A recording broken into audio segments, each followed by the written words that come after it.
Oh boy, oh boy, oh boy, oh boy. Always checking to see everything's working. That looks good. What about that? That looks good. My hair is sticking out all kinds of funny. My bed head. Okay.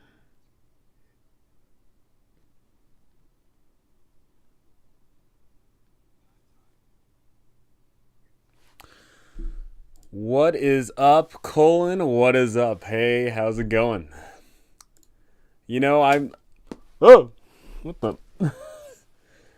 I wonder if the stream caught that. That was, like.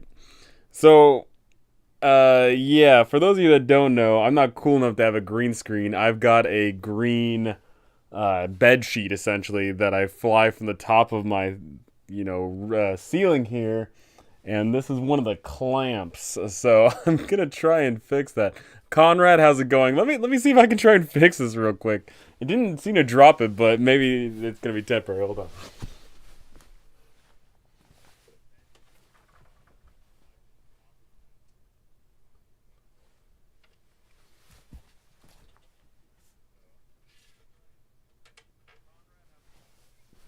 Actually, so I I just checked, and I guess I technically don't need that clamp. I mean, right now because of how it's situated. So, is what it is. I guess. I guess I'll have to leave it like that. Okay. Alrighty. I think everything's Gucci, right? OBS has picked me up. Right. Right. When I step up, like the green screen gets all affected for some strange reason, but is what it is. Okay.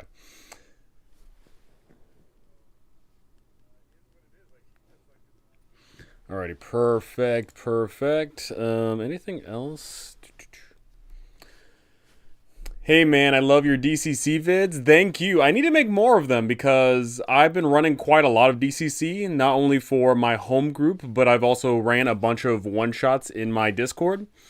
So I need to make more videos on it because DCC is just so great to just hop into a game and expect goofiness to ensue, right? Like, all tabletop role playing games appeal to someone in some way, shape, or form. And every once in a while, when I'm playing, insert whatever popular tabletop role playing game, every once in a while, I always get the idea of, or I get to thinking, like, oh, we're spending a bunch of time on this aspect of the game, or that aspect of the game, or so and so here and here, this and that. And DCC cuts out a lot of things that I know people typically just don't care about as much. Like DCC, you don't care too much about the overworld travel. In DCC, you don't care about how you get to the adventure. You just show up to the adventure, right? That's typically how DCC is ran. You can obviously run DCC any way you want, but I really appreciate DCC for the fact that it paints a world, and no matter what world you're using, because DCC has all bunch of different worlds, but it doesn't matter what world you're using, but it paints a evocative, strange world. And that's what I love most about playing tabletop role-playing games, is going to strange places and doing strange things.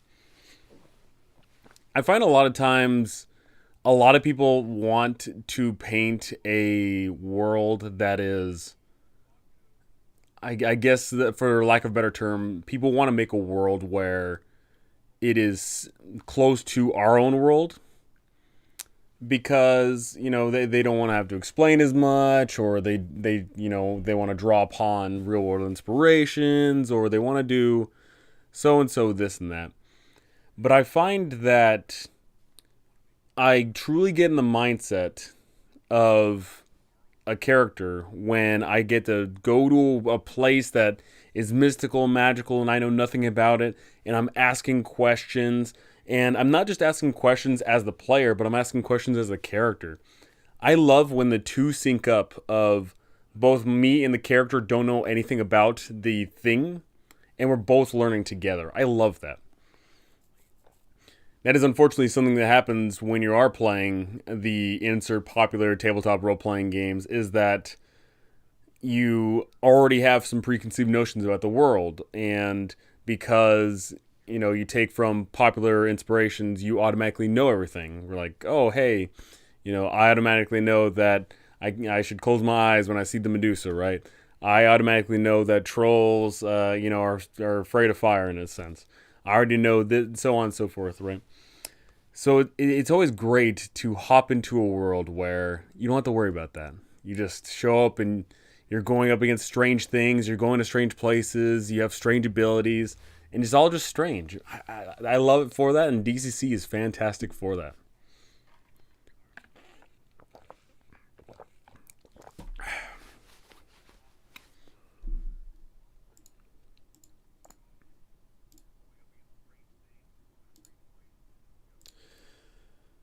Oh man, yeah. So I should make more DCC videos. I really should. I've thought about doing some like reviews of all of the adventure modules, and what I'm gonna sadly say is I don't think I could possibly do them on my main channel because it would like ruin the channel, which really sucks because they're a bit niche and all that. But the DCC adventure module lineup is so vast. There's so many great adventures in them, and they really should be covered and reviewed and weighed and all that. They really should.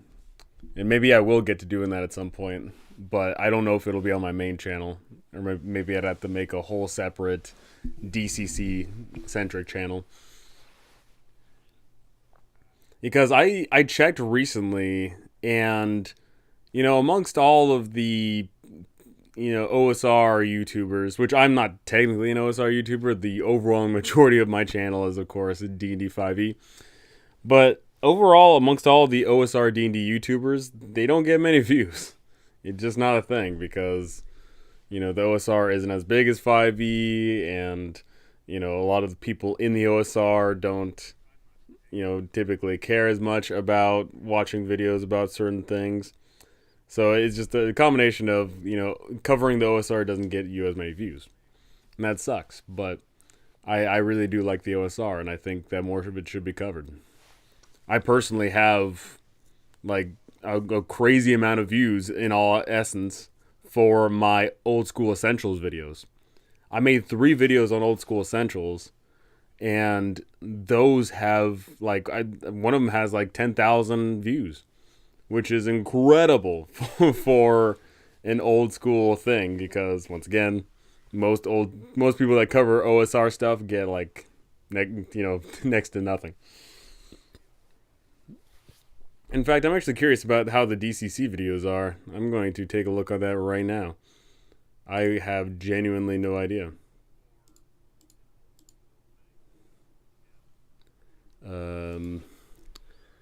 DCC no fun allowed.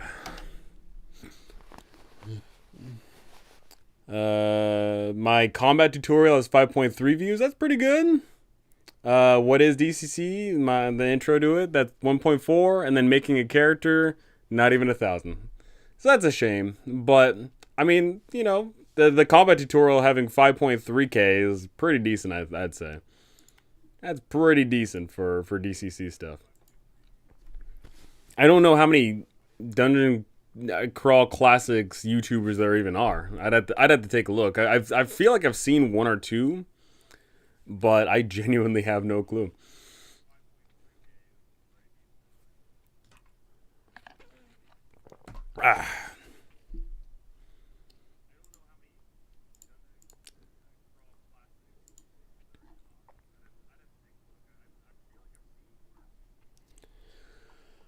Oh boy. Oh boy, oh boy. I've been working at my job recently, my seasonal job, which I'm working in retail right now. And that is just been fantastic for me because I'm apparently pretty decent at selling things to people. Got to run to the post office, BRB, no problem, Cullen, no problem. The major issue I will say though with my retail job is that it gets in the way of a lot of my videoing because I typically get back late at night or I get up super early. So making videos has been a little bit slower as of late, but I'm going to try to work on that fairly soon here. I'm going to try. I've got a few videos in the back burners that I can pull out, which I will have to do at some point here. So I'm going to have to be working on that for sure.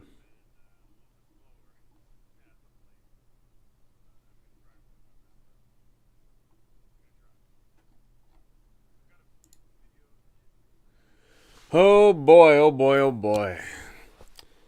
So, hi, welcome for anyone tuning in right now. My name is No Fun Allowed on this here YouTube, and I am a seasoned and I guess technically a professional DM. I have been doing this for quite some time, making a bunch of videos on things, running a whole bunch of games, talking to a whole bunch of different types of people. And if you have any questions about anything, feel free to ask.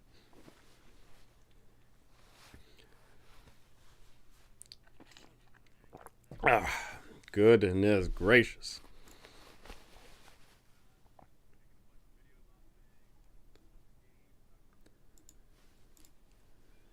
I need to figure out exactly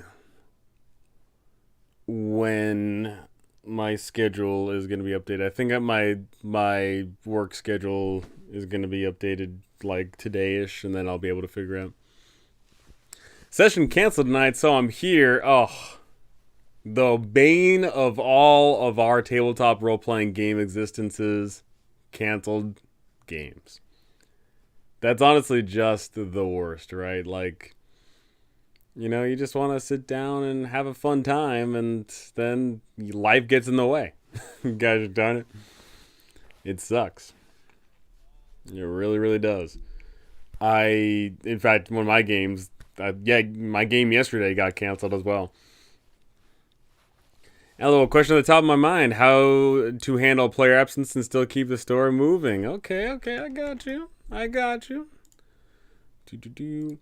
So, ultimately, as I hit the stupid little thing there. Nope. Control V. Perfect. Oh, did I? That's Control B. Control B is bold. That's what it is. Okay. Alrighty, so how do we handle player absences and keep the story moving? The first and incredibly simple answer is don't create any sort of narrative that requires every single human being to be there, right? That is the incredible simple one. To create a game where it doesn't matter who shows up, the game can still move forward. But I'm willing to bet that's not the answer that you want in this certain situation here.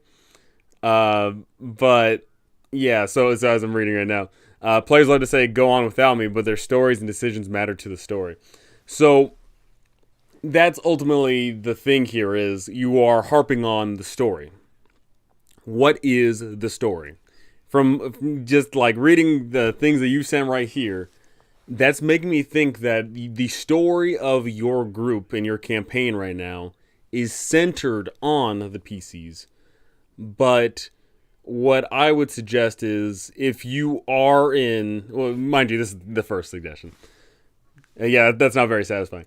The easiest solution is to create a game where you don't need everyone to show up. Now, ultimately, sometimes we want that super duper in-depth hardcore game where our players' stories matter and they all, are contributing to the effects and all that. And, unfortunately, when they don't show up, then what do? So to that degree, then, I would say, if you want a game that is super duper in-depth and where their stories are being elaborated on, but then people don't show up, what you need to do is, before they show up, say, hey, like, I'm going to give you a list here of things that are going to be happening in this session, right? Like, because I'm willing to bet, from what it sounds like, D, is that, or quadruple D, if that's what I should say, I'm willing to bet that you probably have, like, some notes about your session, and certain things are going to happen, right? Like, would this be incorrect to say that you have A, B, C, and D happening in your session? Because if that is the case, if you have the bullet points of the session of these things are going to happen, these questions are going to be asked, these actions are going to be taken, then secretly go to that individual and say, hey, like, these things are going to happen here. Like, what would your character be doing during this time? And that way they still have their agency. Yeah, so need the extra D so I can be message. Okay. So if you have those plot points, you can have them have that agency of choosing what they want to do. So that way, you're engaging with everybody during the entire session. And then when something happens, everyone is, saying, oh yeah, I want to do this, I want to do that. And then you would inform them, oh hey, and just so you know, player X is going or wants to do this. That is, I think, one of the better ways to handle your situation. Is to, make sure that you get their written or verbal, consents of, oh yeah, when we come across the Bandit King, I'm totally going to try and fight him, right? Yeah, no, I really hate playing characters for players. So, I personally hate that too, right? I personally hate that too, but on the other hand, there's another thing I don't like is I know as a player I wouldn't like other players playing for me as well. Even if like they, are cool and on the up and up. I wouldn't want that to happen. So it's not like it's just one player though. Okay. So you could also do the incredibly, another boring, simple answer is they just disappear, right? Like if you know for a fact that they are not showing up for the session and you still want to have the session, then you just got to put whatever important thing there is on the back burner and other people are doing their things. Like the people that are actually showing up to the session are playing the game. Like if you were about to confront the bandit captain that killed your father, and then guess what, the player can't show up, then okay, maybe we're gonna put that aside right now, and in fact, actually, the player that is showing up, if we're gonna be doing something else. So basically, you're essentially, yeah. So it could be one player this week, another next, a different the next week. So in that case, it does sound like you should be doing a popcorn style of running the game. Like you should have multiple plot points going on, and your players are chugging along, and then someone disappears. Okay, we were doing player X's, now we're going to do player Y story, and now we're going to go in that direction. Okay, player Y isn't showing up, then we're going to do player Z's, and then kind of bouncing around everywhere. Because, unfortunately, if you want to do a heavy story narrative play, but at the same time have players that constantly back out, then you can't do the thing of not having a story that matters. You have to do a thing where either you have to, and you also don't want to play for them. To me, that sounds like the only best solution in your scenario here is to just have the A, B, and C's. Hard to do in Barovia? I wouldn't say so at all. In fact, I would say it's easier in Barovia. Because no matter what you say and do in Barovia, or no matter what the players say and do in Barovia, you can always add the sentence of, and the mist swallow you whole. Right? You can literally just hand wave it and say, and the mist swallow you whole. The darkness consumes you. You're in one area, boom, you get teleported to another area. As you're walking down the road, yeah, I can't be the DM of the story, that doesn't matter. Fair enough. Like in Barovia in particular, you're walking down the road. Oh, hey, you thought you were going to one town? Well, guess what? For some strange reason, you ended up in another town, right? To me, Barovia would make it even easier to hand wave that away.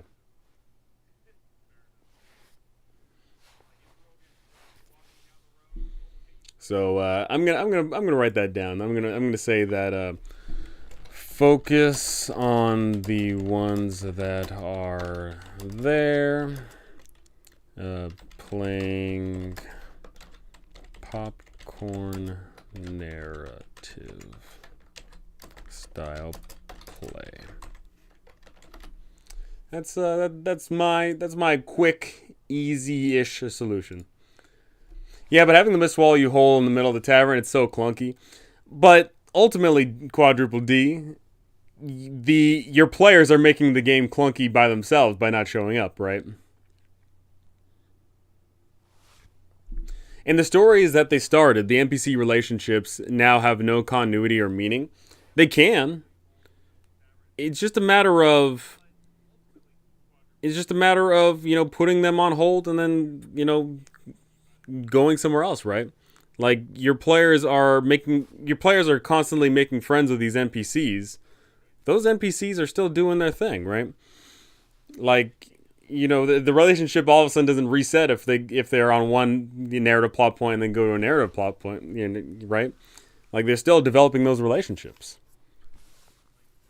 Yep, and I think I'm dissatisfied with that. So that is something you would need to genuinely talk to your players about, right? That is something you genuinely need to say to your players, hey, like, I refuse to be the DM that makes a non-PC story-driven game, and I refuse to play your characters when you're not there. What are we going to do about this? And, that is just a genuine... I think the hardest part is when they come back. Yeah, I mean, that is just genuinely something you have to talk to your players about, saying, hey, like, I don't like this whole everyone's constantly skipping out thing. It's not conducive to my style of DMing. How are we going to fix that? Is there a better schedule we can hook up? Are some people going to have to, not show up to the table anymore? What are we going to do here? Are we going to have to reschedule every single session to be a different day? How can we solve this, right? And they don't know what happened last time. Then we spend an hour reviewing or going over. So to amend that, what I would say is have a written down synopsis of the campaign. That would be my solution there. Is instead of wasting that hour of time saying, oh, hey, this happened, and oh, this NPC did this, and instead of that, in between the session, either you or one of the players writes up a review or a synopsis of the session, and then they read it beforehand, and then you don't answer dumb questions that waste time when you show up to the session. You just hop into the session assuming that they have read it, and whether they read it or not, that's up to them, but you should encourage that they read it. That's my solution. Alrighty, so here we got V. Claudia. My apologies, there's a whole bunch of text here. Conrad, have you ever introduced a new player into an ongoing campaign? Trying to plan that out after another player quit on me midway through Witchlight. Yeah, I absolutely have. I have absolutely introduced someone in the middle of a campaign. And it's quite simple, really. It really comes down to the individual campaign. Once again, if it's a non-story based campaign, then they just hop in, easy peasy, right? But I'm willing to bet because you're running Witchlight, it is a much more heavy story oriented campaign. In which case, that's perfect. And right here in Witchlight in particular, like that can be just so well fitting with the rest of the party. Because, without going into any spoilers on Witchlight, mind you, what I would say is, your player, the player characters know that person that is joining their group. They were friends years ago when they were kids, the last time that they saw the carnival. It's just that now, after all these years later, they see this person, and then all of a sudden they go, oh, hey, weren't you our friend when we were kids? And then, boom, they start getting to reconvene with one another, and then they chug along with the campaign. So, in this scenario, they were friends when they were kids. They catch back up, then go on the adventure.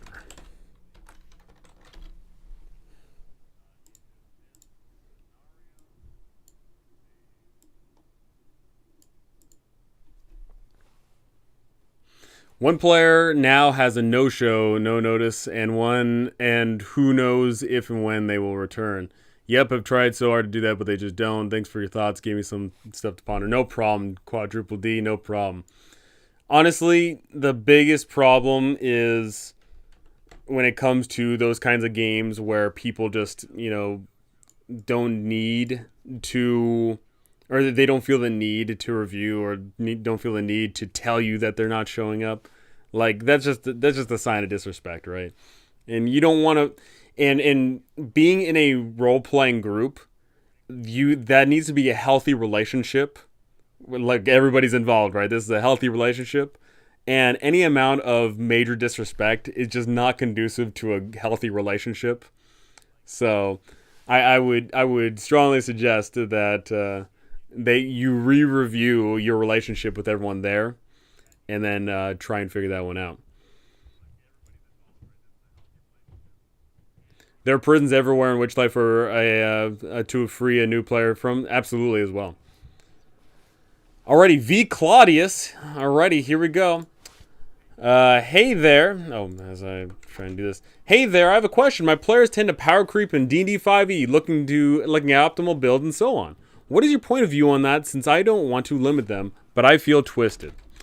So, so starting this off, my personal thoughts on power builds, I personally don't like them. I would rather run a group of adventurers versus a group of heroes. Those are two very distinct things. Very, very distinct. A hero does heroic things. An adventurer does adventurous things. When an adventurer does heroic things, that's cool. When a hero does heroic things, that is the standard. And so when it comes to 5e power builds, and mind you, when it comes to power builds for any of the major tabletop role-playing games, I find that power builds go against my preferred style of play, which is, of course, the one of the adventurer. I find that when you are running a game and everyone's a superhero and awesome and epic, and they do awesome and epic things all day, every day, I think that wears on me, because eventually, it's cool the first time that you do the cool thing. Like when you're running a one-shot, for example, and you use a power build. Oh, hey, that's awesome. You got to cast that spell in conjunction with this ability.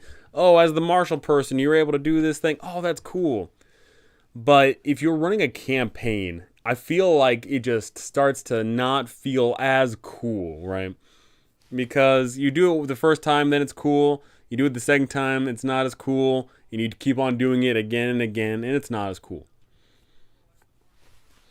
So that's my thoughts on power builds. And specifically in your scenario here, you don't want to limit your player's creativity, right? You don't want to say, hey, this class is disallowed, this subclass is disallowed, this race combo is disallowed, these spells aren't disallowed, these did this and that.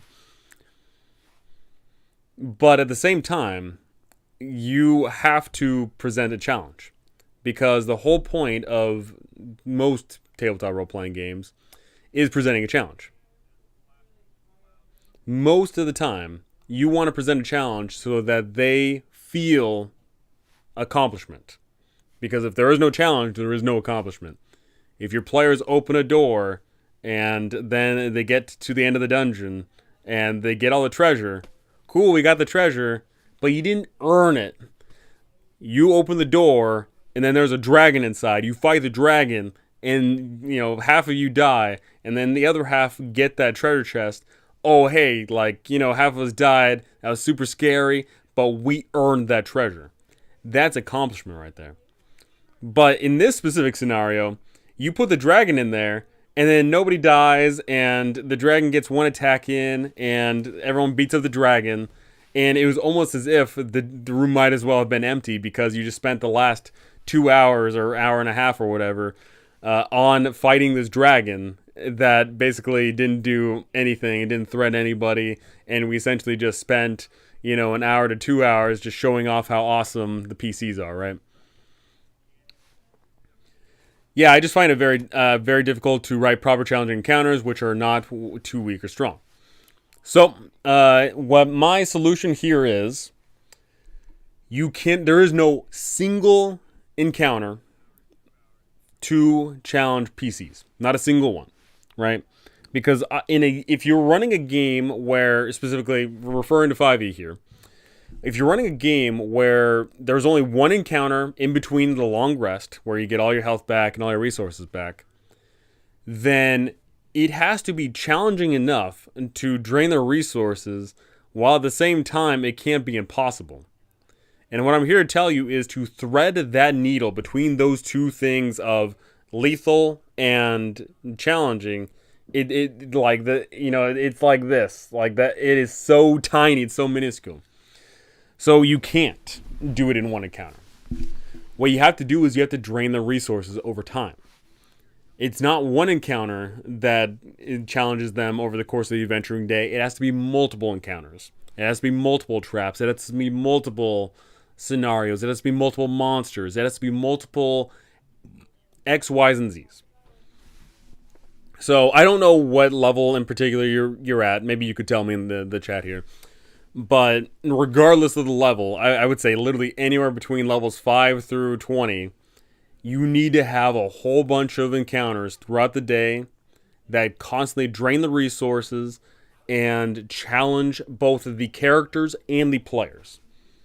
Because if it's only just one encounter, literally your players walk into the dungeon and it's only a single door, and they open the door and it's that one dragon, and guess what? They've got their full resources.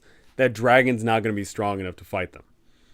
Otherwise, if you buff up the dragon, then the dragon is just going to, it's basically like just either we win by a mile or we lose by a mile, and there's no in between.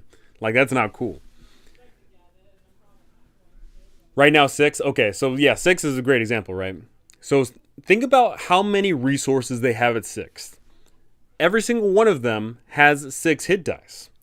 The spellcasters have now, let's see here, they've got 4 and 3 and 2. They have 9 spell slots, right? 9.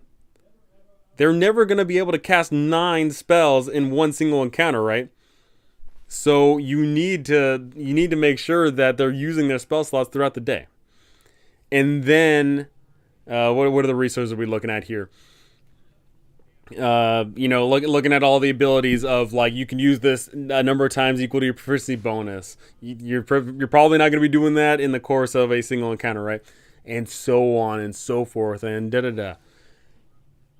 You need to, and I'm going to write this down here, throw a bunch of encounters to drain resources through the day, making the drain the real challenge of the game, not just any one particular fight.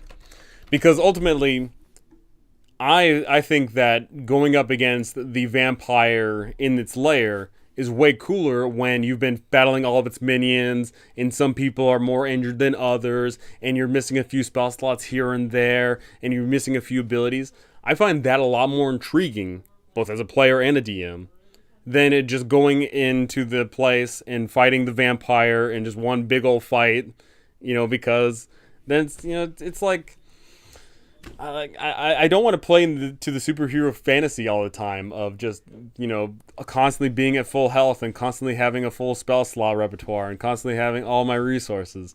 And then we get into one little boo-boo in one little fight here and there, and it's like, oh, time to take a long rest. I think that's boring. I think that challenge, throwing out challenges, I think that's the way to go. Throw out to the drain. As the players are going through the dungeon, they go and they hit a trap, and the trap drains a hit dice. Oof, then all of a sudden that gets you thinking. Oh, hey, you get into a combat fight, and they're just a bunch of loser, zombies, but there's a whole bunch of them. Do we use a spell slot here? Yes or no? Like, that gets your players thinking, and I personally think that getting your players to think is a good thing. That's just my personal thought.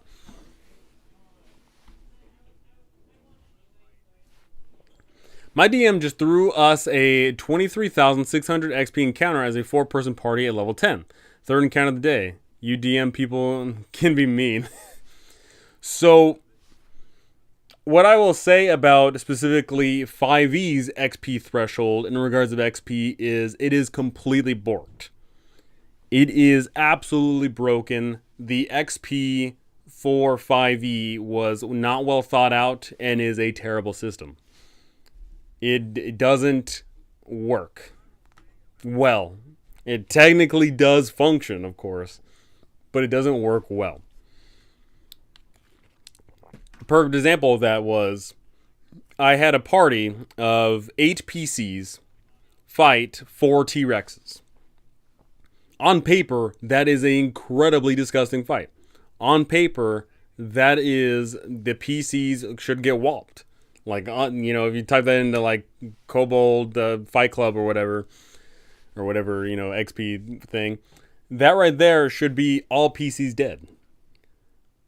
Specifically because the group was like at a certain level. Like they're relatively lower levels. I think they were like all levels like 3 to 4 and maybe like one level 5 PC. But even though on paper it was incredibly terrible, even though on paper it was absolutely just like, just them getting walloped, not a single PC died. No one even got knocked out. No one even went down to 0 HP because of all the abilities that they had, right? And so then, because I was running that game using XP, because of that fight, every single one of them would have leveled up once. Every single one of them. The higher level people would have been leveled up once, but the lower level people would have leveled up twice. And that really, really caught my eye of the XP design of 5e, in that why in the world should PCs that didn't even get into a actually challenging fight, because no one actually even came close to dying, why should those people level up twice from that, right? Like that, XP just is dumb. And also, very importantly, is if you are using an XP to monster system, you are creating a monster bashing game. And my personal favorite is my personal gripe with that is I don't want to run a game where it's just constantly fighting monsters. If I'm running a game, I typically want fighting monsters to be scary, and you should avoid it.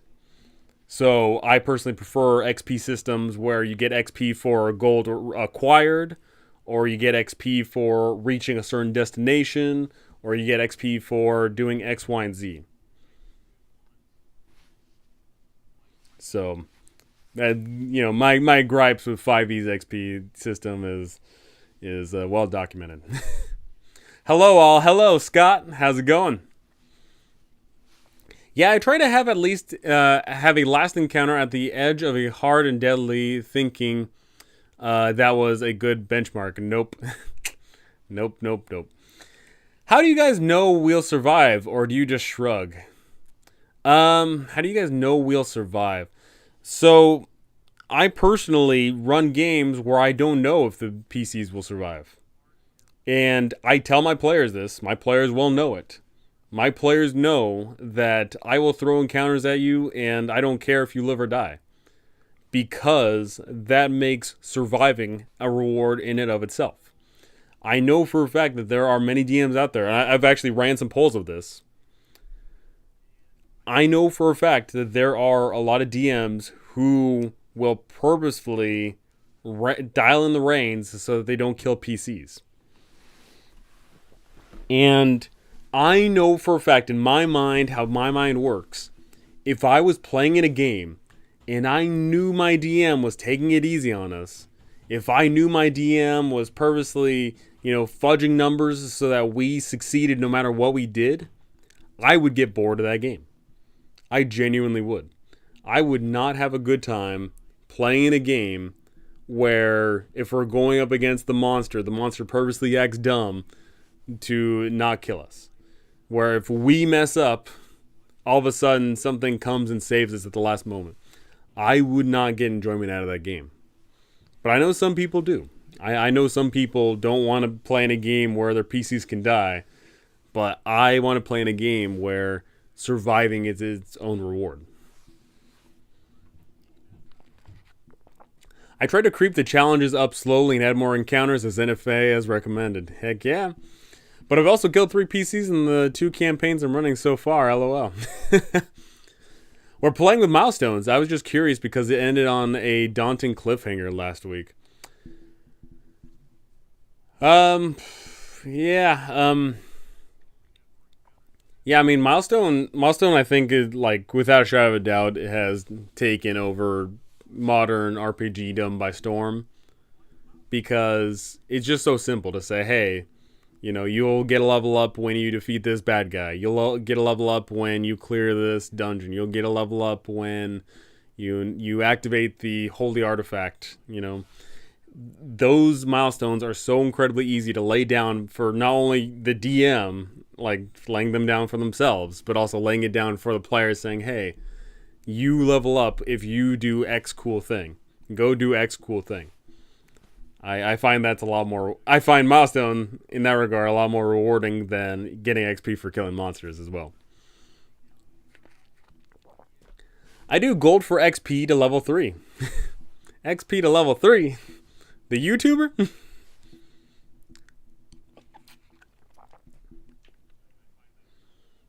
No, I'm running a game right now in 5th edition that is using gold for XP.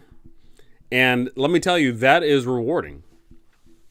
Because not only is it, you know, saying, hey, we need to go out and do things to get gold.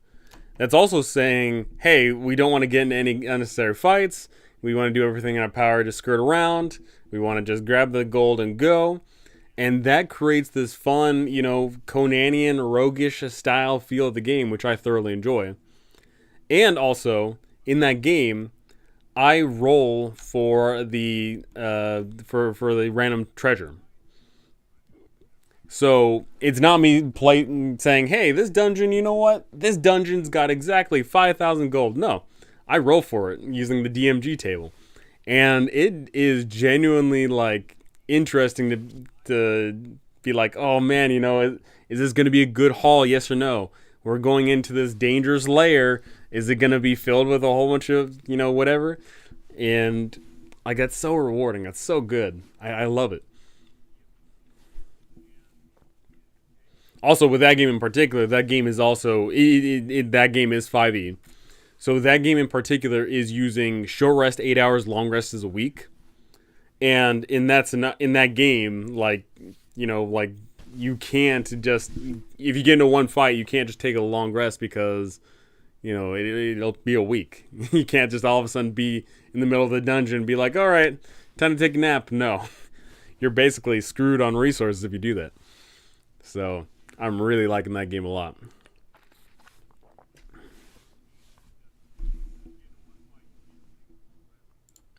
I'm really digging that.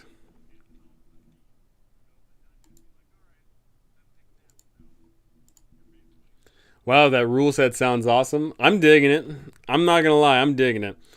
What's really, really nice, too, about the short rest 8 hours, long rest a week is really, really highlighting all of the classes. Literally every single class, it's highlighting their strengths and it's highlighting their weaknesses. So, the perfect example being the fighters. The fighters can go on forever. Right? Because if the fighter takes damage, then they can use their second wind, and on the short rest, they get their second wind back. So if it's too hard to get a long rest, but you can get a short rest in, the fighter can keep on climbing all the way back up to full HP. That's awesome. That's showing that the fighter is a marathon man. That's showing that the fighter is able to go the distance. That's showing that the fighter...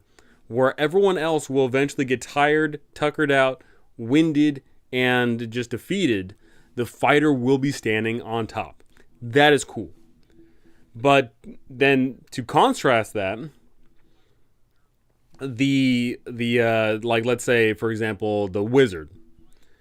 The wizard can do things that the fighter can't hope to do, right? Because, let's say at 5th level, the fighter, using a greatsword, does 2d6 points of damage, and they swing twice, so they can do 4d6 damage. The wizard can, at the drop of a fly, shoot a fireball that does 8d6 damage. And not only does it do 8d6 damage, which is essentially, swinging swinging 4 times with the greatsword, but the fireball can hit multiple people.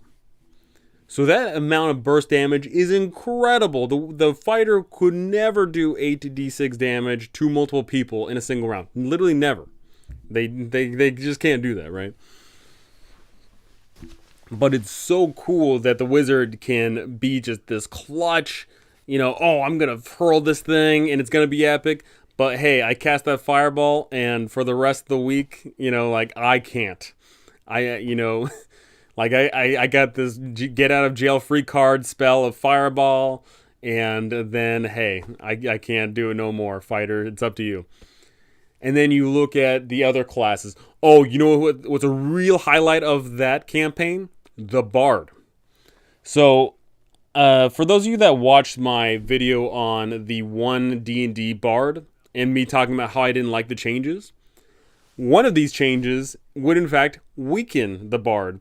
So basically, the Bard in normal 5e, or I guess I should just say 5e, the Bard in 5e has a feature called Song of Rest, which is whenever you take a short rest, you get to add a d6. Whenever anybody uses a hit die, they can add a d6 to that roll. And in 1 D&D, that got changed to the Bard now automatically gets a free healing word. Now, what's funny is, using this short rest, 8 hours, long rest is a week thing, the 5e version is so much better than the freaking what do you call it one, the 1 D&D one. Because in the 5e right now, that short rest one is incredible. You go so long without a long rest that every single hit point matters, and getting free d6s here and there and everywhere is so good. But then the stupid 1 D&D healing word thing only comes up once in a day. Oh my gosh, it's so dumb. I hate it. So I love the Bard's application in this, the short rest 8 hours, long rest is a week thing. I absolutely love it.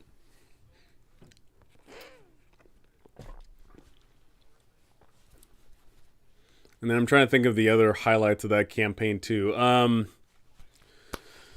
What are other highlights from classes in particular? We have there's 6 PCs, so there's 2 fighters, a bard, a cleric. The cleric is a big one I'll be getting to in a moment. A rogue, a druid. So 2 fighters, bard, rogue, cleric, druid. So the rogue is actually, in my opinion, the rogue's interesting. So the rogue natively has no features that key off of short rest or long rest. Natively, the rogue is just this flat character that gets no features that are on resources. They basically just have the resources, and that's the end of story. Now, where the rogue shines, of course, is they get their expertise in that they can pick locks, and they can sneak, and they can do this, and they can do that. And so whatever they specialize in, they are better at it than anyone else. But their downside in the short rest 8 hours, long rest week function is that they natively have a lower hit die. They natively can't have too high of an AC compared to, the fighting type people. They natively don't have the big burst of the wizard. They don't have the staying fighting power of the fighter. So I think the rogue overall is just genuinely weak in that function. Because something interesting about 5e is anyone can do anything, right? Anyone can, pick locks, anyone can stealth, anyone can do X, Y, and Z. The only thing is that the rogue is just technically better at it. So I think the rogue is kind of the weak link of the party. And the cleric, though, the cleric is freaking strong because the cleric, they get their channel divinity back on a short rest, which is pretty strong. The druids, I believe, they get a bunch of their features back on a short rest. Not their spells, mind you, but they do get a bunch of their features back, including wild shape. Like, that's a huge deal. And, yeah, so fighters, bard, cleric, rogue, druid, yeah. And then I'm trying to remember what else is there.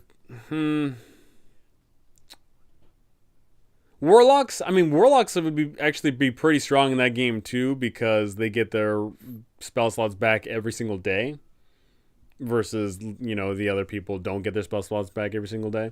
So I guess a warlock would be strong in that sense. What are the other classes? Barbarian. Actually, Barbarian would be interesting. I haven't had a Barbarian in that game yet because in that game we're rolling 3d6 down the line for your stats. So I just think natively we haven't had a bard our barbarian. But a barbarian would be interesting because they just natively have a higher HP pool than the fighter. But ultimately the fighter would still be able to carry on longer than the barbarian because the barbarian would, even though they start off way higher and the barbarian starts here, the fighter starts here. As the resources are ticking down, eventually the fighter would just ultimately have more than the barbarian.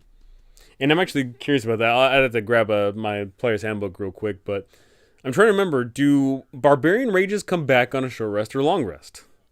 I'm trying to remember. If they come back on a short rest, then that'd be freaking good. And if they come back on a long rest, that'd be freaking terrible. Like, that would be so weak.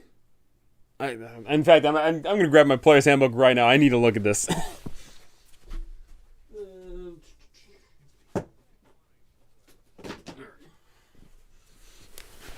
Alrighty, I grabbed it. Let's take a look here.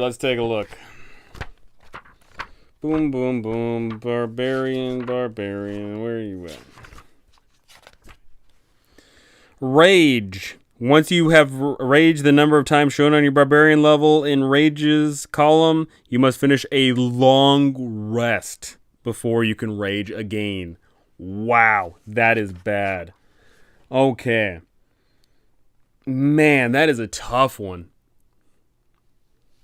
2 portents a week for divination wizards? You're killing me, dude.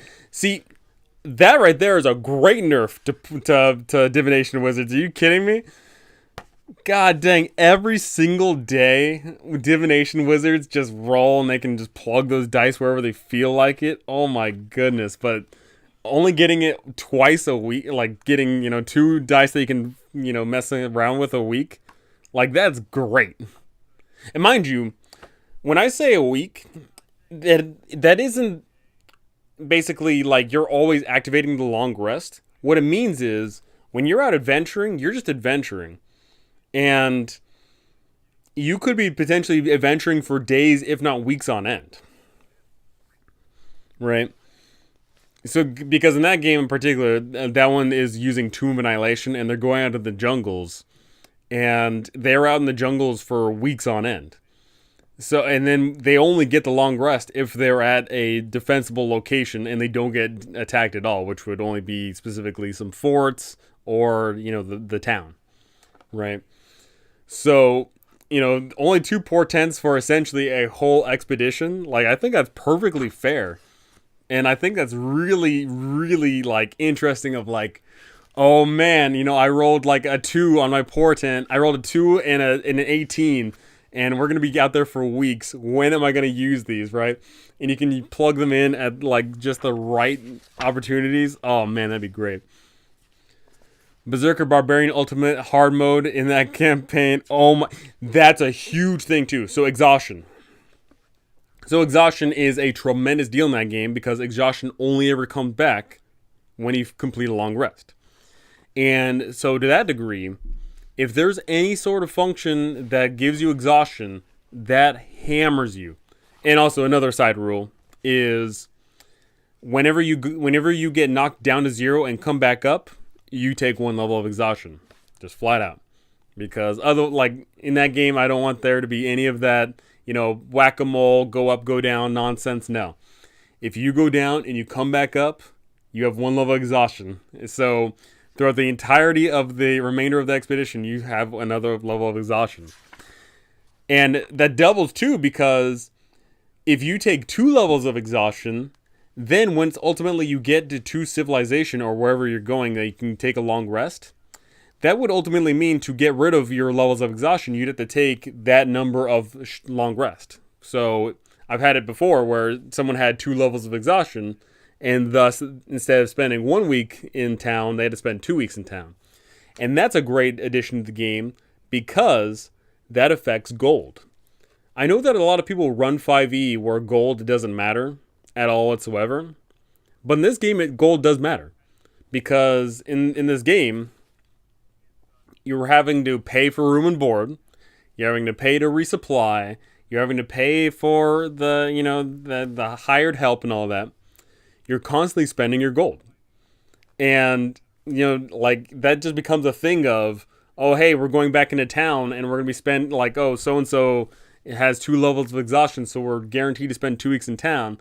How much gold is that going to run us? And then you start calculating. It's like, okay, so there's the 6 of us, and it takes 5 silver each to stay. So we're going to run the math here. And then, so that's 3 gold every day. So that's 3 times 14, and that's that much gold. And like you keep doing those calculations here and there, like that. Oh, I love it. Absolutely love it. But Berserker Barbarian would absolutely be terrible because getting exhausted would just be just a mess.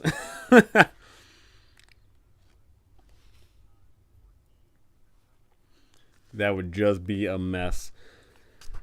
So yeah, I'm gonna like look around at all the other things too. So yeah, the cleric. I didn't know this before I ran this campaign, but yeah, the cleric thing in particular is a big deal because getting your channel divinity back on a short rest is awesome.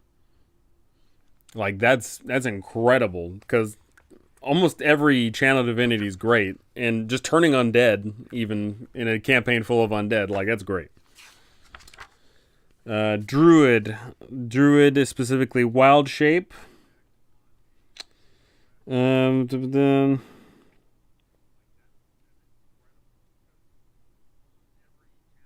yeah, wild shape comes back on a short rest. That's huge. That's been a big one. And specifically, we have a druid of the land. And a druid of the land has a feature called natural recovery, which is starting at 2nd level, you can regain some of your spell slots. During a short rest, you choose expended spell slots to recover. The spell slots can have a combined level that is equal to or less than half of your druid level, rounded up. You can't use this feature again until you finish a long rest. So they basically, once during that whole expedition, the druid can get a bunch of their spell slots back. Like, that's cool. Kind of like the wizard does as well. Fiend Warlock would be pretty good. Yeah, I think a lot of the warlocks would be good. Of course, the fighter's awesome because they just get practically everything back. I haven't had a monk yet. Let me take a look here. Does the monk get anything back on a short rest?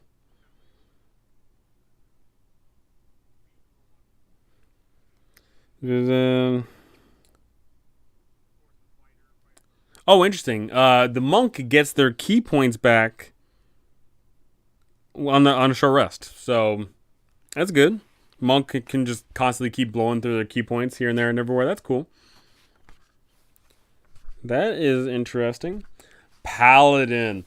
So much like how I was saying, the wizard is cool because they can do that burst damage. I really like the idea of the paladin in the short rest, 8 hours, long rest of the week function, because the paladin right from the get-go is better than the fighter, right? Because from levels 1 through 10, the fighter and the paladin attack at the same rate.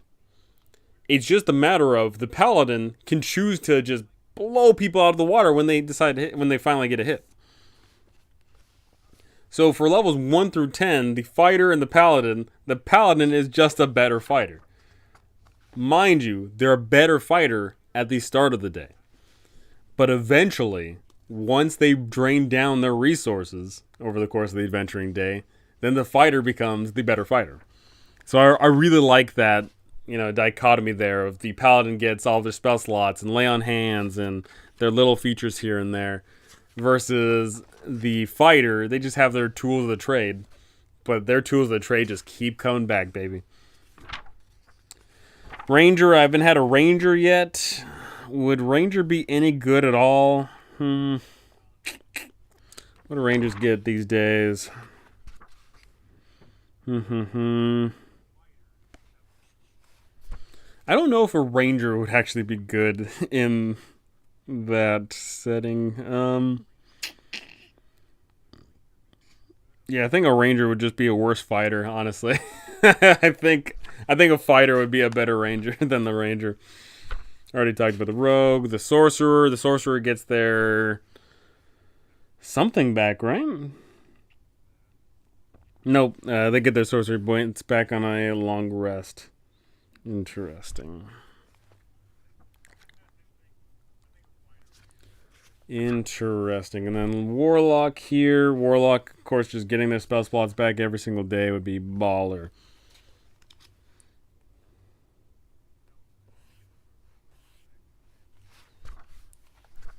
And the Wizard. So the interesting thing about the Wizard, which I found out when running I ran a short rest 8 hours long rest a week game like years ago, is specifically the wording of one of their features, Arcane Recovery. In the player's handbook that I have, which is presumably an older player's handbook, but it's still a player's handbook nonetheless,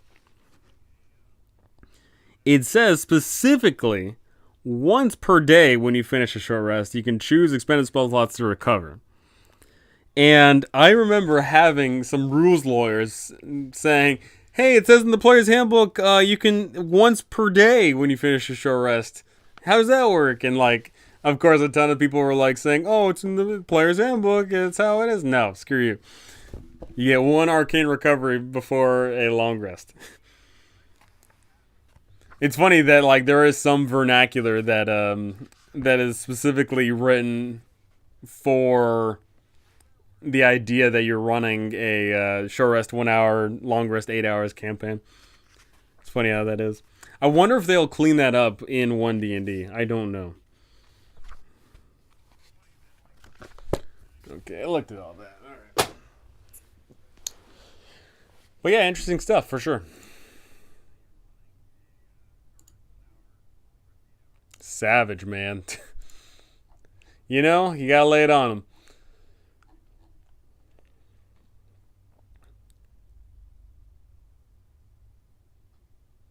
Yeah, I mean, ultimately, I really am enjoying 5e a lot more with the short rest, 8 hours, long rest as a week function, because it allows me as the DM to be a lot more creative with the pacing of combat. It allows me to be more creative with the pacing of the adventure.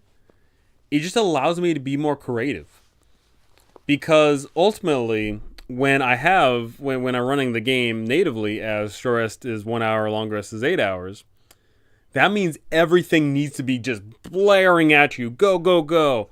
Oh, hey, you're in the dungeon. You need to press forward. You need to go. You can't, you need to be on a timer. You need to go here. Oh, hey, there's this overworld quest. You got to do it today. You got to go right now. And I don't always like doing that. I don't want to just sit there and be blaring at them. Go, go, go. Now, now, now. I don't want to do that all the time.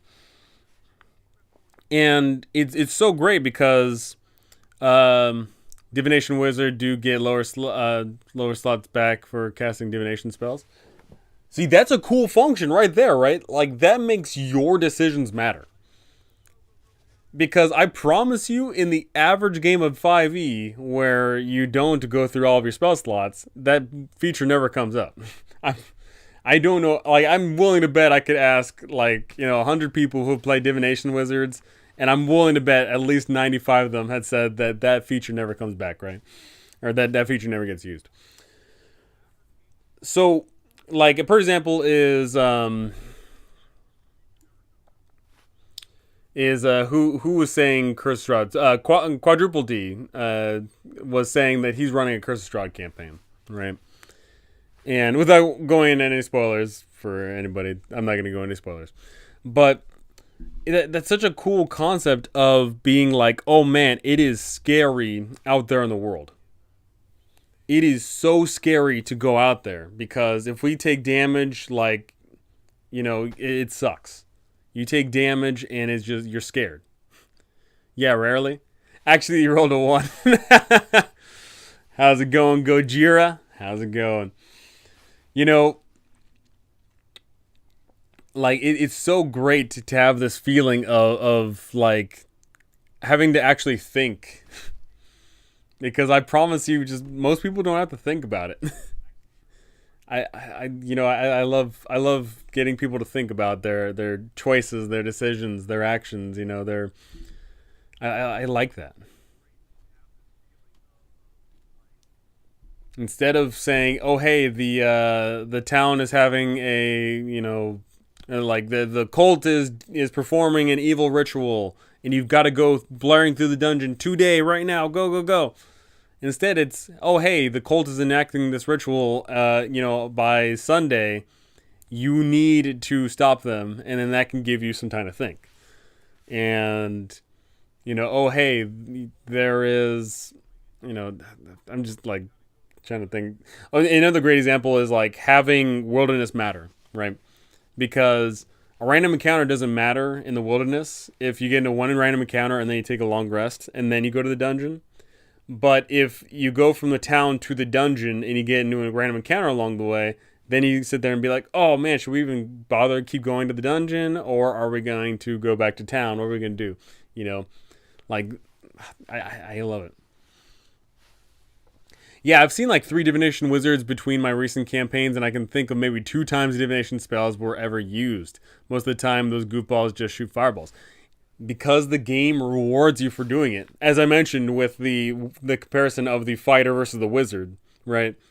The wizard is just flatly better than the fighter if you get into one combat encounter a day, because the fighter can never possibly do 8d6 points of damage to multiple people in a single turn. The fighter at level 5 can only attack twice for 4d6 damage. And using their action surge, which they only get 1 of at 5th level, they can do maybe 86 points of damage, but they need to hit them all. Versus the wizard does 8d6 points of damage to at least 1 person, and there is no ifs, ands, or buts about it. They're doing that damage. It's just a matter of, are they going to take half or full, right? So ultimately, in the one combat encounter in a day campaign, which most people run, I know that for a fact, most people only run a game where you get into one combat encounter and then you take a long rest. The wizard is rewarded for shooting fireballs, and the fighter cries because they get out DPS'd. So run a game where you get into multiple encounters so that gets your players to think, because it is literally a no-brainer for a wizard to pick a fireball in a game where they know that the DM is going to throw one combat encounter at you, right? It's literally a no-brainer. Hey, it does the most damage, I take it.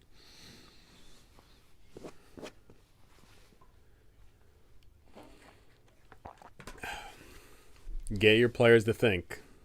That's ultimately what we want to see in the game.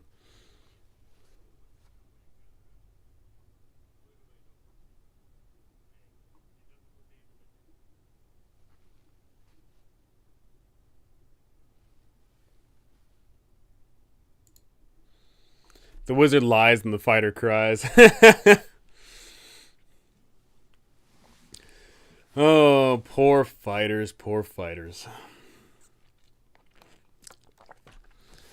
But yeah, ultimately, that is just the game design of 5e showing, and because as a friendly reminder, when 5e was created, Wizard of the Coast had the idea that you were getting into multiple encounters in a day. But once, years later, we can see that the overwhelming majority of people don't run multiple encounters in a day. So the only solution to that then is to redesign the game, which I don't think they're going to be doing it for 1D&D. I don't think they're going to restructure all of the whole core game design around that.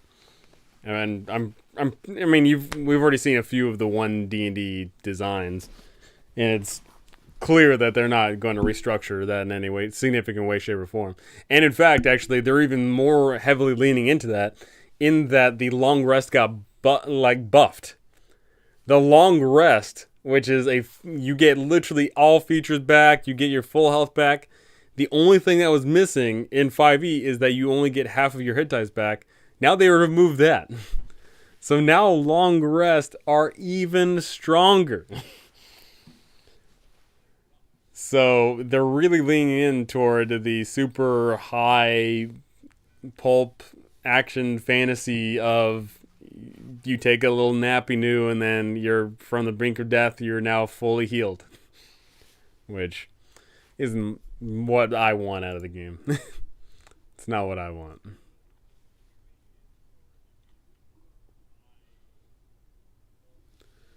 I don't want it.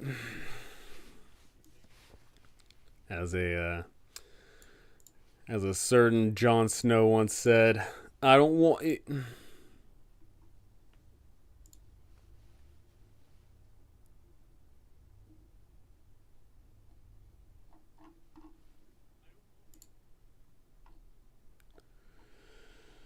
Oh, man. Ooh-wee. Ooh-wee.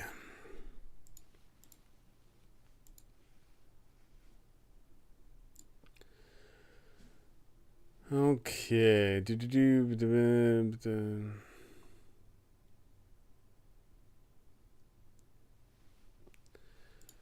So what is going on over yonder? I'm looking around at some things.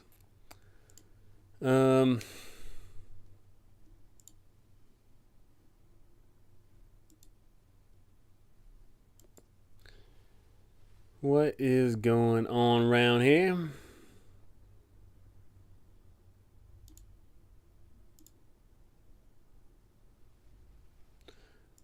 Interesting. So,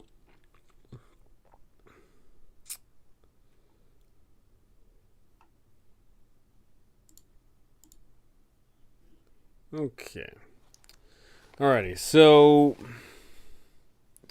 what are some other things that are going on right now? I'm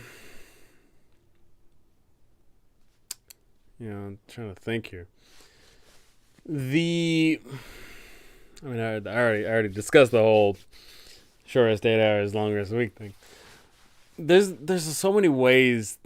It actually is genuinely amazing how you can take 5e and just that one tweak changes the course of gameplay. It is genuinely amazing to me, right? That truly does change up not only how DMs run the game, but also how players play the game, and I really like that. But that requires that everyone participate. And from what I've noticed, from what I've discovered, the average person actually isn't too on board with doing homebrew. From what I gathered, just from my own personal perceptions, is that the average player wants to play in the average game, which is to say, running by the rules. So there are plenty of times where I say, "Hey, I want to implement this homebrew rule. I want to implement that homebrew rule," and I get a lot of pushback for sure. So it's very important to get people that want to play in the kind of game that you want to run. And sometimes that doesn't happen. Sometimes you get like a group of players and they want to run a kind of game, or they want to play in a certain kind of game, and you don't want to run that certain kind of game, and then you're at like an impasse. What are you going to do about it? It sucks sometimes, honestly. Because there's certain games that I want to run, certain ways I want to run the game, and sometimes my players are like, no, I don't want that, I don't want this, and then I either have to find that elsewhere, or, there has to be some give and take. There's got to be something.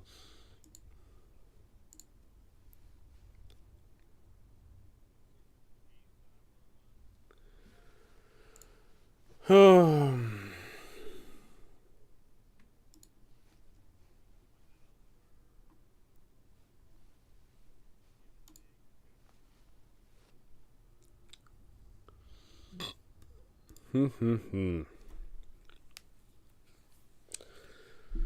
Okay, okay, okay.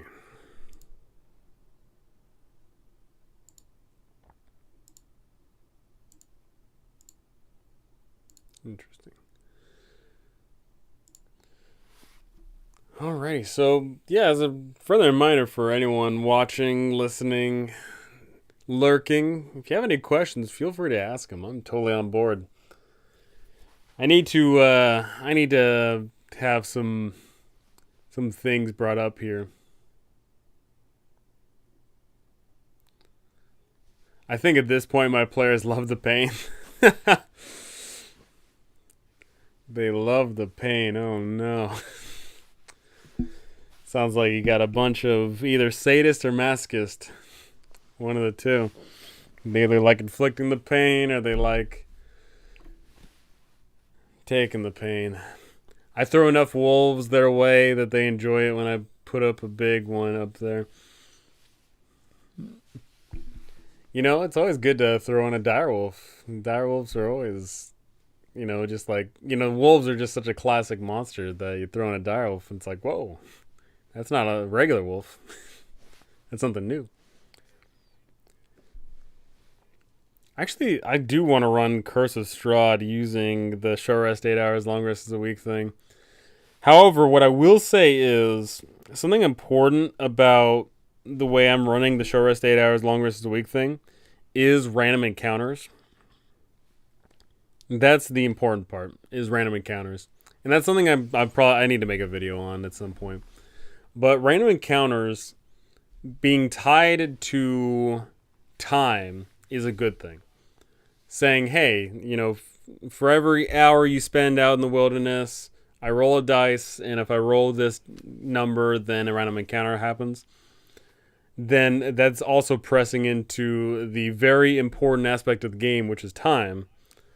Time needs to be strictly adhered to and recognized. Otherwise, you might not have a fulfilling game. If you're running a game and time is just not a factor at all whatsoever, like literally there is no quest tied to time, there's no random encounters tied to time, there's no features tied to time, there's literally nothing tied to time, then it won't have any meaning. Because your players can do whatever the heck they want, whenever they want, and there's no consequences, and the world doesn't feel organic because it's not reacting to them. And it just feels incomplete without time. So one thing I'd have to do is if I was running a bunch of the published modules, besides TOA, because TOA has the most complete random encounter table, I would have to revamp the random encounter table. Curse of Strahd actually has a decent random encounter table, but it would need to be revamped for sure. And then I'm looking at all the other random encounter, or I'm looking at all the other adventure modules, and their random encounter table is nowhere near Tomb of Annihilations, which is, I don't even think, in my opinion, I think it just genuinely, like purely looking at the efficacy of it all, Tomb of Annihilation has the best random encounter table in the whole lineup. So I'd have to revamp that for sure. Oh goodness.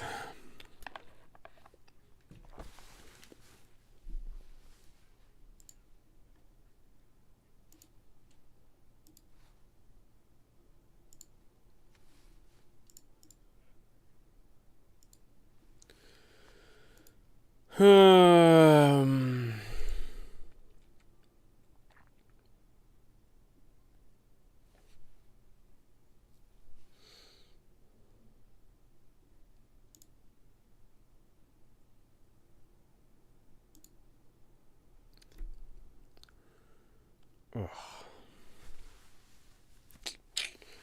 Mm.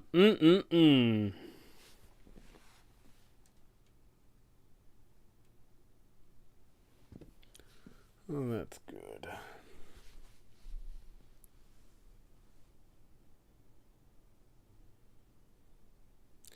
Do do do do do do do do do.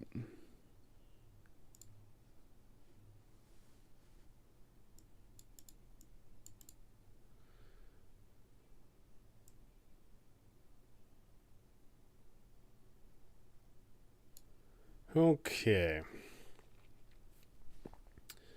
So I've started at 3 and it's 4:21 now. Okay, so I'll go for another 10 minutes and then I'll go on to other adventures. So if you have any burning questions, comments, concerns, gripes, moans, or complaints, feel free to voice them now. Let's dive into it at the back half of the Sending Stone here.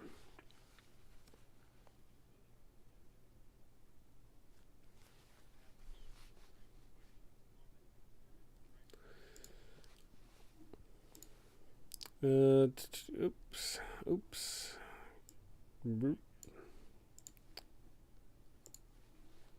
You think Next Ed is going to be even more dumbed down? Yes, absolutely. So I actually had a discussion like the other day, and basically it comes down to complexity is gatekeeping. So Gojira, you're a nerd. You know about Magic the Gathering. Magic the Gathering is, without a shadow of a doubt, the most complex of all of the card games out there. The most complex, right? Even though you and I can obviously look at the numbers and be like, oh, yeah, totally, like that, we understand that if a creature has, haste, if a creature has indestructible, we know what that means. We know what it means to landwalk. We know what it means to, it has, I'm just trying to think of all the different, like, tags, right? That's just including the tags. How many tags are there in Magic the Gathering, right? You got indestructible. You got, oh my gosh, you got oh my gosh, I'm just like trying to think of there's so many ones. There's so many tags a Magic Gathering card has, right? And that's just including the tags. That doesn't even include the text of cards. Every single set that comes out, which is like 200 some odd cards, new text gets added that does a specific feature of, oh, hey, when this card comes into play tapped and da-da-da, right? Because of that, there are a bunch of people who will never get into Magic the Gathering. It is literally just gate kept behind that complexity. But then you take a look at a game of, compare Magic the Gathering to Draw 4 or Uno, right? More people can play Uno because it is a simple game versus Magic the Gathering. So then we look at D&D. D&D is, by and large, complex in nature compared to other tabletop role-playing games. It really is. There is a whole bunch of taglines and features and spells and traits and features and abilities and so on and so forth. There are 13 classes, and there's 100 subclasses, and there's 500 spells, and there's the list goes on, right? And I'm willing to bet that the higher ups at Hasbro in particular, maybe not even Wizards of the Coast, but like the overlords above them, Hasbro, are gonna say, "Hey, we want more people to play. How do we get more people to play? We make it dumber, right? Make it dumber. Why would you try to print Magic the Gathering when you can print Uno? Is that's I'm willing to bet that's just the design philosophy there. It's funny too because tabletop role playing games are in a weird space in the market where D&D just dominates, and it dominates purely based off its name alone. Like I promise you that the game mechanics of D&D have nothing to do, or maybe not everything, nothing, but they don't have everything to do with why D&D is successful. Just the name alone carries the brand. Because the second highest grossing tabletop role playing game is our company is Paizo, who does Pathfinder. And Pathfinder is incredibly complex. It's even more complex than D&D 5e.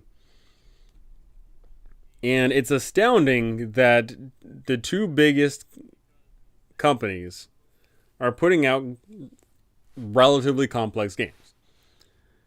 But even, like, let's say, for example, D&D disappears, Wizards of the Coast shuts down, no more D&D, that's the end of story.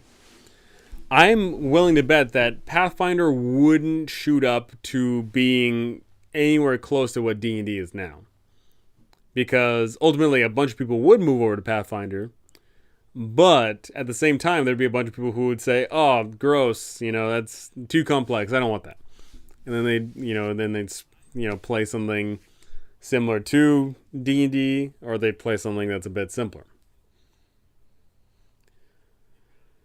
So will the next edition of D&D, which is being dubbed 1 D&D, will it be more dumbed down? I certainly think so. Will that be the best call? Probably. Is that what the hardcore super duper fan base wants? Probably not. But that's the way the cookie crumbles.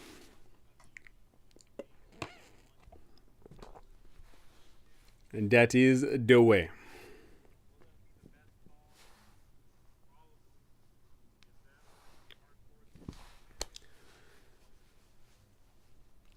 I personally, from my personal standpoint, I wouldn't shift everything over to Pathfinder either. I like plenty of other more simple game systems better than Pathfinder and D&D as well.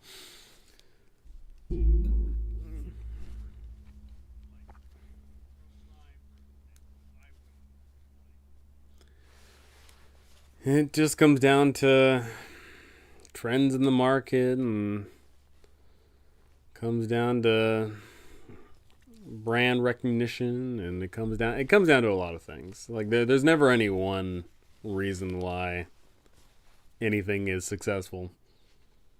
It's always just a great number combination of things. Of course, D&D is surging because of Stranger Things. Stranger Things has really helped Stranger Things has really helped D&D. Critical Role helped D&D somewhat, but I don't know if it affected truly too much. I don't know. But Stranger Things, that was a moneymaker for D&D right there. Let me tell you.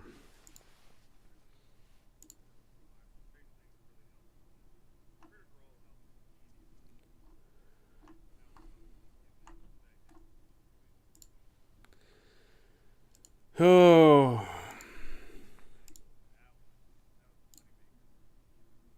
I'm trying to think of, I'm actually going to look this up now. How many all MTG,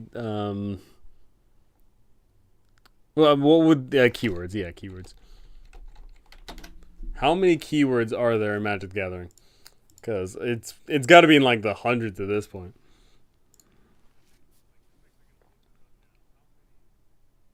Attach, counter, exile, Fight. Mill, sacrifice, scry. Tap, untap. Death touch, defender, double strike, enchant, equip, first strike, flash, flying, haste, hexproof, indestructible, lifelink, menace, protection, prowess, reach, trample, vigilance. Absorb, adapt, affinity, afterlife, aftermath, amplify, annihilator. What the heck is annihilator? Whenever a creature with annihilator attacks, the defending player sacrifices X permanents. Annihilator abilities trigger and resolve during the declare attacker's step. The defending player chooses and sacrifices the required number of permanents before they declare blockers. Oh, that sucks! This is a triggered ability that appears exclusively on colorized Eldrazi cards from Rise of Eldrazi. Okay. Ascend, Aura Swap, Band with others, Battle Cry, Bestow, Bolster, Blood. Bushido, I remember Bushido, Buyback, Cascade. Cascade's been popular somewhere recently. Champion, Changeling, Cypher, Clash Conspire, Crew. God dang, there's literally hundreds here. Literally hundreds. Simple is good for wider audiences, mostly because time, I feel, unless you're a nerd, used to absorbing nerdy game mechanics, it takes a while to learn. Jesus, probably 1,000. Annihilator came out of Eldrazi, yeah. Oh my gosh. Dredge, Devour, Echo, Embalm, Emerge, Entwine, Epic, Evolve, Evoke, Exalted, Exert. Which one's Exert? Exert is an ability that appears on creature cards. Depending on the card, a creature with the ability can be exerted to activate its ability, or it can be exerted during attack for an additional bonus at a cost for that creature, not untapping during its controller's next untap step. Okay, I dig that. Exploit, Explore, Extort. Oh my god, I can't even list them all. It's hundreds. This is outrageous. If you I'm trying to think. If you read every Magic the Gathering card that has ever been printed ever, and if you just excluded, of course, all of the reprints, essentially, you read individually every card that's ever been printed that is air quote unique. And mind you, that list that I was just rattling off, that was just specific, tags, specific keywords. That's not including cards that have unique abilities, right? That's just Magic is just so complex. Yeah, if you hop into an individual a certain set, then you can be oh yeah, and there's only these few abilities. But god dang, if you try to get someone into Magic the Gathering and you're oh hey, take a look at these, I'm playing a deck that uses cards from these 6 different sets, and golly, I just can't even. I can't even. All right, well, I think that's about time that we wrap Rooney this up. So, thank you so very much, everyone, for watching. Thank you for listening. Thank you to my amazing patrons. You are all so very awesome. Thank you so very much. And I can't wait to see you all in the next one. See ya!